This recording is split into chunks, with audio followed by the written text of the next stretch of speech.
Trust is a fragile thing, something I had never questioned in my marriage until the first crack appeared. It was subtle at first, a slight shift in tone, a lingering glance at her phone, a moment of hesitation when answering a simple question. Small things, insignificant on their own, but together they formed a pattern. Pattern that I couldn't ignore. My wife, Hannah, and I had been together for nearly 10 years. We had built a life that seemed stable, a marriage rooted in what I thought was mutual trust and respect. We had our routines, our shared habits, and a comfortable familiarity that made life predictable. Perhaps that was part of the problem. Predictability can sometimes breed complacency, and in that complacency, things can go unnoticed. The changes began subtly. Late nights at work became more frequent. Business trips that had once been rare suddenly became routine. She spoke about her job with more enthusiasm, about a new project that demanded extra hours, and about the people she worked with, one name appearing more often than the others. Daniel. At first, I didn't think much of it. Work friendships were normal, and I wanted to be the kind of husband who wasn't overly suspicious. But something about the way she talked about him set me on edge. There was an ease in her voice, an admiration that went beyond professional respect. It wasn't immediate paranoia, but rather a slow, creeping doubt that settled in my mind. I told myself it was nothing, that I was overthinking. Yet the feeling lingered. It gnawed at me when she smiled at a message on her phone and quickly locked the screen. It clawed at me when she stayed late at work but came home smelling of perfume that wasn't hers. It whispered in my ear when she became more distant, her touches less frequent, her conversations filled with generic responses rather than real engagement. I tried to rationalize it. Stress, exhaustion, pressure from work. There were a dozen reasonable explanations. But deep down, I knew. Doubt is a seed that, once planted, grows relentlessly. I began paying more attention. I noticed that her phone, once left on the counter without a second thought, was now always within arm's reach. Her laughter, once reserved for our private jokes, now belonged to hushed conversations on the phone. She was guarded in a way she had never been before. One evening, after she had fallen asleep, I reached for her phone. My heart pounded as I hesitated, knowing that what I was about to do could confirm my worst fears. But it was locked. A new password. One I didn't know. That was when I truly knew. She had never hidden things from me before. We had always trusted each other enough to not feel the need for secrecy. But this was different. This was deliberate. Confronting her then, and there would have been easy. But easy wasn't what I wanted. I needed proof. If I accused her without evidence, she would twist the narrative, make me feel like I was imagining things, turn the blame onto me for not trusting her. I had seen it happen before, stories of betrayed spouses gaslit into believing they were the problem. I wouldn't be one of them, so I started watching more closely. I took mental notes of inconsistencies, paid attention to the small changes that had seemed inconsequential before. She had started dressing differently. More effort on days she claimed to be swamped with work. Her texts became shorter, more distant, but her smiles when reading them were longer, more meaningful. A business trip was coming up, one she had mentioned with uncharacteristic excitement. It was a conference, something she had attended before but never spoken about with such enthusiasm. Daniel would be going too. She had mentioned it offhandedly, as if it were just a coincidence. But I no longer believed in coincidences. If there was ever a moment to uncover the truth, it was now. If I was wrong, then I would be relieved. If I was right, then I needed to be prepared. I decided to take an unexpected day off work, something I didn't tell her about. The plan was simple. I would follow her, see where she went, confirm my suspicions without tipping her off. The morning of the trip, she kissed me goodbye with a softness that almost made me hesitate. Almost. But the weight of suspicion was too heavy to ignore. I watched as she left, suitcase in hand, texting rapidly as she got into the cab. Instead of heading to my office, I followed. The hotel where the conference was being held was across the city, a well-known business venue. But as I parked outside, watching from a distance, I noticed something off. She wasn't heading into the main entrance. Instead, she took a side entrance, one leading to a different part of the hotel, away from the conference rooms. Minutes later, Daniel arrived. No hesitation, no pretense. Just a man meeting someone he had no reason to be meeting in private. I sat there, gripping the steering wheel, watching as my wife disappeared behind the doors with another man. There was no ambiguity now, no room for doubt. The reality of it hit me harder than I had expected. I had prepared for this moment, told myself that I needed proof, that I was ready to face the truth. But knowing something and seeing it unfold before your eyes are two very different things. A part of me wanted to storm in, demand answers, make a scene. But another part of me, the rational part, knew that this wasn't the moment. Not yet. She thought she was careful. She thought she had covered her tracks. But she had underestimated me. This wasn't over. This was just the beginning. The weight of what I had seen settled into my chest like a boulder. My wife, Hannah, stepping into a hotel with Daniel, the man she had spent months praising, laughing with, working late with. I had suspected it for weeks, but seeing it unfold in real time was different. It stripped away any illusion of doubt, any lingering hope that maybe, just maybe, I was wrong. I gripped the steering wheel, staring at the doors that had swallowed them whole. The rage that boiled beneath my skin begged for release. Every instinct screamed at me to follow them inside, to tear apart the carefully built lie she had constructed around me. But I didn't. I forced myself to stay still, to breathe, to think. If I acted now, she would spin this into something it wasn't. A misunderstanding, paranoia, and overreaction. I needed more. I drove away, but not before taking a few pictures. The time, the place, the details, they would all matter later. I couldn't let emotions dictate my next steps. If Hannah was capable of deceiving me for this long, then she was capable of lying her way out of it if I confronted her too soon. I needed irrefutable proof, something she couldn't deny, couldn't twist into another excuse. That night, she called me from the hotel. Her voice was the same as always, soft, affectionate. But now I heard the deception laced between her words. She told me the conference was exhausting, that she missed me, that she wished I was there. The lies came so easily to her. I played my part, responding with the same warmth, the same familiarity, while inside, every word she spoke pushed me further away from the man I had been before this discovery. Over the next few days, I became an investigator in my own life. Every detail mattered now. Every message, every excuse, every unexplained late night. It all painted a picture I hadn't been willing to see before. Her phone was always locked now, but technology has its own ways of betraying secrets. I knew Hannah used her work laptop for everything, often leaving it open and unattended in our home office. One night, after she had fallen asleep, I opened it. My hands shook slightly as I navigated through her messages, her emails, and there it was. Message after message, buried between work discussions, flirtations woven into professional conversations, talks of late-night drinks, shared cabs, secret meetings, and then confirmation, a message from Daniel, sent days before the conference, a hotel room number, an invitation. Everything inside me screamed. I clenched my fists, breathing through the anger, the hurt. This was what I needed. I wasn't going to be reckless. I had seen what happened when people let rage dictate their actions. I wasn't going to give her the satisfaction of turning this around on me. No, this needed to be precise, calculated. First, I copied everything.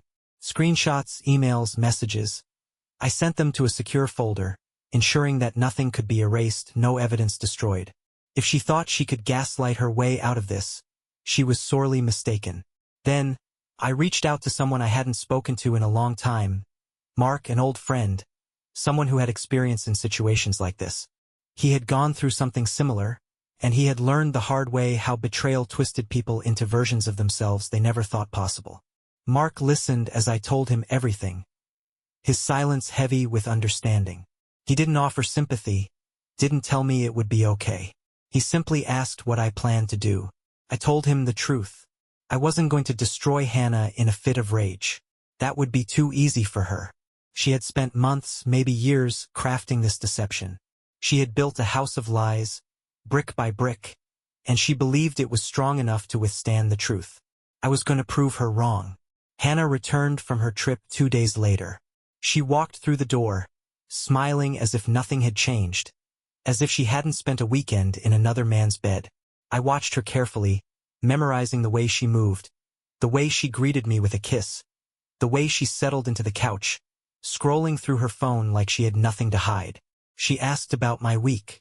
I told her it had been uneventful. She asked if I had missed her. I told her, without hesitation, that I had. And then, as she chatted about work, about the conference, about how exhausting everything had been, I let her talk. I let her weave more lies, let her entangle herself in the web she had spun so effortlessly, because in a few days, everything she thought she had hidden would come crashing down. I wasn't going to accuse her in private, where she could manipulate the narrative. No, I was going to expose her in a way she couldn't escape. I reached out to Daniel's wife. I had debated whether to involve her, whether it was my place to shatter someone else's world the way mine had been shattered. But she deserved to know. She deserved the truth, just as I had deserved it. Her response was immediate. She wanted to meet. She wanted to know everything. The days leading up to the confrontation felt different. The house that had once felt like a home was now a stage. Every interaction with Hannah was scripted, rehearsed, calculated. She thought she was still in control, still one step ahead. But the truth was coming, and when it did, she would have nowhere left to run. I had set everything in motion. Now all that was left was to watch her world burn. The plan was in motion. The pieces were all there, waiting to fall into place. Hannah had spun her web of deception so skillfully, so meticulously, that she genuinely believed she had control over every thread.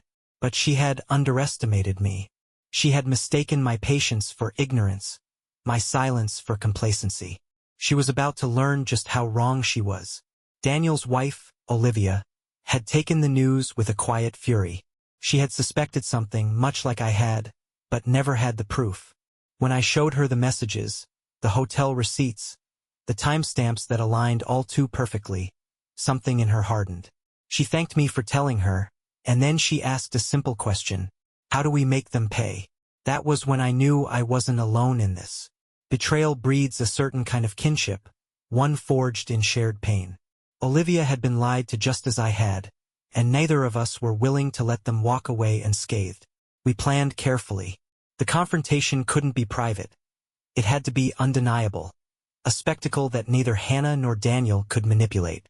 If we caught them off guard, if we laid everything out in a way that left them speechless, there would be no room for damage control. And so the trap was set. Hannah thought she had me fooled, thought she had her world neatly compartmentalized.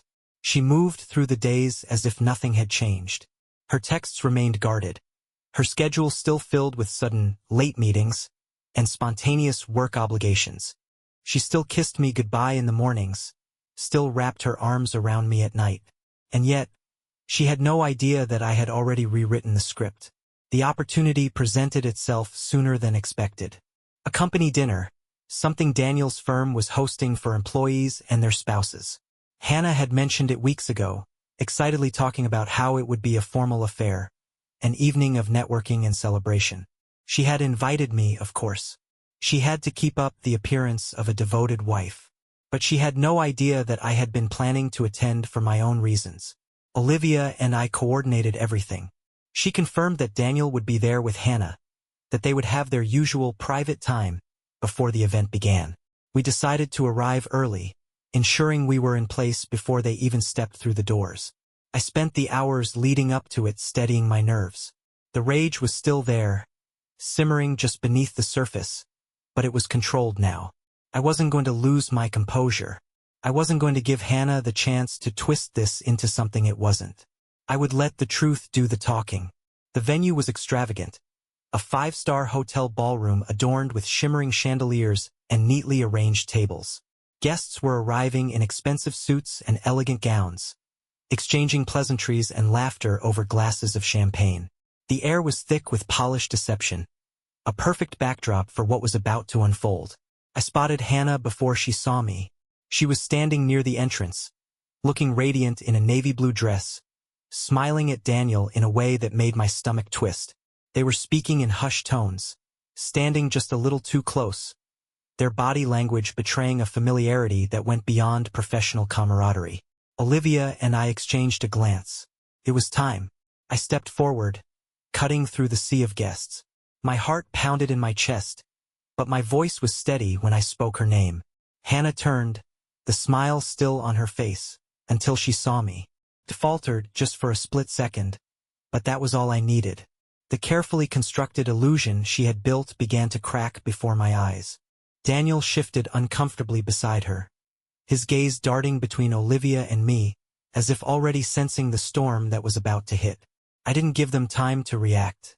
I pulled my phone from my pocket, opening the folder containing the damning evidence. Messages, photos, hotel reservations. I watched as Hannah's face drained of color, as her carefully curated lies collapsed under the weight of undeniable truth. The room around us seemed to quiet, guests sensing the shift in energy, their conversations dying down as they turned to watch. Olivia was the one to break the silence. She addressed Daniel directly, her voice like steel, demanding explanations he couldn't provide. His mouth opened and closed, but no words came out. Hannah reached for me then, desperation in her eyes, but I took a step back. There was nothing left to say. She had made her choices, and now she was watching them unfold in front of an audience. The confrontation had been everything I wanted it to be. Public, humiliating, final. There was no room for spin, no narrative that could be twisted to make her the victim. She didn't come home that night. By the time I arrived back at our house, her things were gone. She had packed in a hurry, no doubt wanting to escape the reality she had created. But running wouldn't change anything. The damage was done, and there was no coming back from it. Daniel faced his own reckoning. Olivia made sure his career took a hit, exposing the affair to his superiors. His reputation was left in shambles, his personal and professional life unraveling simultaneously. As for me, I was free. The house, once filled with memories both good and bad, no longer felt like a prison. The silence was comforting rather than suffocating. Hannah had spent months deceiving me, believing she held all the power. But in the end, she had destroyed herself. And I had never felt lighter. The fallout from the confrontation unraveled quickly, like a dam breaking and flooding everything in its path. Hannah's departure from our home had been abrupt, but the consequences of her actions lingered, clinging to every space she had once occupied. The life we had built together was now nothing more than a ghost, a collection of memories tainted by betrayal. I woke up to an empty house, no trace of Hannah left behind. Her presence had been erased overnight, her belongings gone, as if she had never existed in this space. But the memories, the remnants of the life we had built, still haunted me. The absence wasn't freeing just yet. It was raw, a constant reminder of the betrayal I had endured. Friends and family reached out, some expressing their shock, others their sympathy. Some had suspected, some had seen signs but had said nothing. That was what stung the most. How many people had known but chosen silence? How many had seen the cracks in our marriage but said nothing out of politeness or fear of interfering? It was a bitter realization that added another layer to my grief. Daniel's downfall was swifter than I anticipated. Olivia had wasted no time ensuring his professional and personal destruction. News of his affair spread through their social circles, and before long it reached his workplace. His reputation crumbled under the weight of whispers and judgments. Olivia had filed for divorce, cutting all financial ties and making sure he walked away with nothing. His carefully constructed image of a successful, respectable man shattered in an instant. Hannah, on the other hand, was harder to track. She had vanished from social media, her digital presence erased. She had moved somewhere, likely hiding away from the shame of what had happened. But there was no running from reality. No matter where she went, she carried the weight of what she had done. The messages I received from mutual acquaintances painted a clear picture. She was struggling. She had lost the comfortable life she had taken for granted, and with it, the support of those who once admired her. The house was mine now, but it no longer felt like home. It was a shell, filled with echoes of a past that no longer had a place in my future. I started making changes. I repainted the walls, removed every trace of Hannah's presence. The bedroom, the living room, even the kitchen. Each space underwent a transformation, as if reclaiming them for myself. I threw myself into work, into distractions that kept my mind occupied. Friends dragged me out, forcing me to re-engage with life outside of the storm I had weathered. And slowly, the pieces of myself that had been lost began to return. One evening, Olivia reached out, not with anger, not with sadness, but with an understanding that only someone who had been through the same pain could offer. We met for coffee, sharing stories, exchanging bitter laughter at the absurdity of it all. There was no rush, no expectations. Just two people who had survived the same battle, standing at the edge of something new. Weeks passed, and just when I thought she was truly gone, Hannah reached out. A message, long and filled with regret. Apologies that felt empty. Words that no longer held weight. She claimed she had made a mistake, that she had lost everything, that she wanted to talk. I read the message, and for a brief moment I felt something. Pity, maybe, but not love, not longing, just a distant sense of closure. She had expected forgiveness, had hoped that time had softened my anger. But time had only given me clarity. I saw her now for what she truly was, a woman who had chosen to destroy what we had. Not someone who had made a single mistake, but someone who had lived in deception for months, if not years. I didn't respond. There was nothing left to say. She had already said enough with her choices. One day, I stood on my back porch, watching the sunset, and I realized that the past no longer controlled me. The pain, the anger, the betrayal, it was still there, but it no longer defined me. I had survived something that once felt impossible to endure, and now, I was stepping into a future free from the weight of her lies.